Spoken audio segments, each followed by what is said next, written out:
මාසයේදී පුද්ගලයන් 241 දෙනෙකුට මරු කැද වූ එයා ඉන්දියා ගුවන් අනතුරින් දිවිගලවාගත් එකම පුද්ගලයා වන විශ්වාස් කුමාර් රමේෂ් ප්‍රථම වරට මාධ්‍ය අමතා තිබෙනවා. ඒ ඔස්ට්‍රේලියාස් 60 මිනිට්ස් වැඩසටහනට සහභාගී වීමෙන් පසුවයි.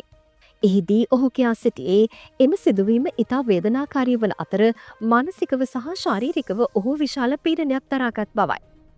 තවද ඔහුගේ පවුලේ අයද මෙම අනතුර හේතුවෙන් බොහෝ පීඩාවට සහ වේදනාවට ලක් වූ බව විශ්වාස් කුමාර සඳහන් කළා. මාස 5කට ආසන්න කාලයක් ගත වී ඇතත් තවමත් එම අනතුරේ මතක අමතක කිරීමට නොහැකි අතර අනතුරෙන් මිය ගිය ඔහුගේ බාල සොහොයුරාගේ වෙල්වීම ජීවිත කාලයේ පුරාවටම ඔහුටත් ඔහුගේ පවුලේ අයටත් අමතක නොවන බවයි ඔහු මාධ්‍යයට කියා සිටියේ.